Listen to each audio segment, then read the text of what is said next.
Dr. Argavan Salas has spent nearly half her life training to be a surgeon to help others. So I knew it was going to be long. Undergrad, medical school, a PhD, residency, and then a fellowship at Washington University. 18 years of putting her career first. Well, I always thought I would have kids. I always thought I would be married. It's a similar story for Danielle Frew.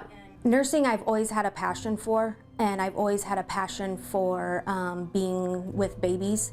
Dr. Salas is 38, Nurse Frew is 34.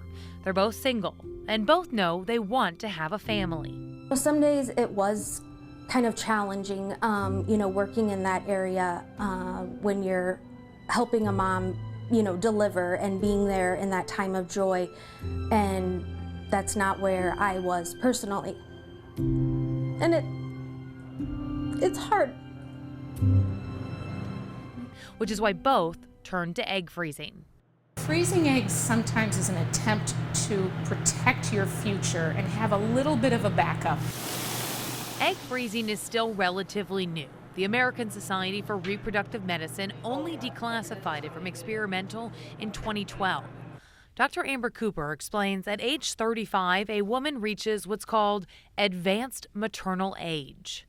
Egg pools start going down even in the 20s. And whether it's career choices or waiting for the right person, more and more women are looking to hit pause on their biological clock. I just knew the older I was getting, and just having not met the right one yet, I wasn't getting any younger.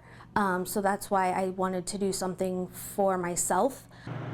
At Vios Fertility Clinic in Swansea, they are seeing more and more women interested in freezing their eggs. So how does it work? It's about 8 to 10 days of injections. After a series of hormone injections, egg retrieval happens under sedation. Magnified, here is what those unfertilized eggs look like. And those eggs are frozen within an hour of the procedure.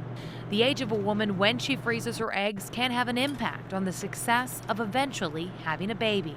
If those eggs are frozen before age 35, success rates and transfers can be really 60, 70, 80% and higher. For years, though, most women turning to egg freezing were in their early 40s, late 30s, like Dr. Salas.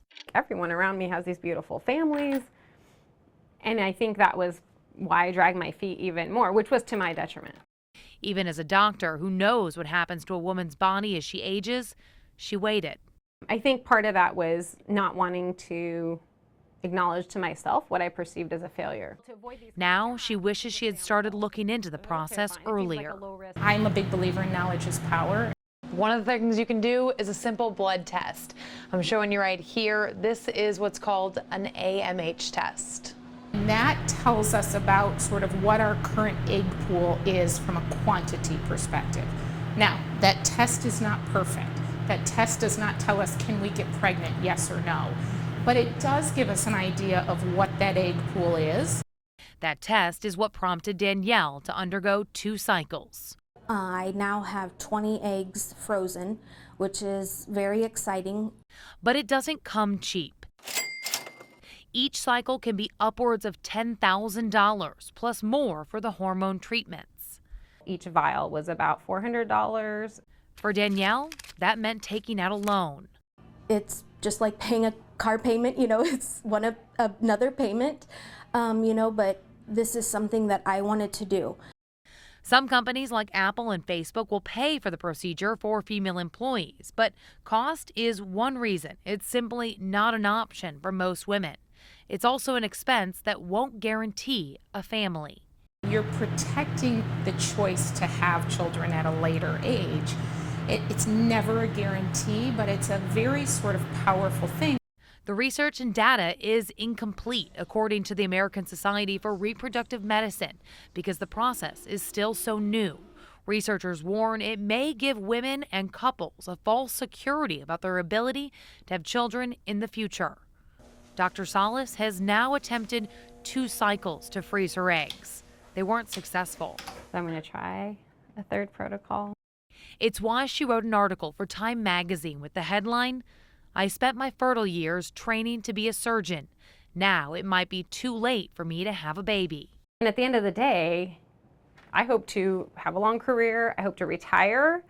And then is anyone going to remember the paper that I published? I mean, maybe, but they're not going to come hold my hand, because I wrote a great paper or got that grant.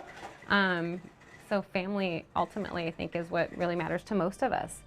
And it's why she hopes sharing her story will create a dialogue, a chance for other young professionals to start thinking about what they want their future to look like.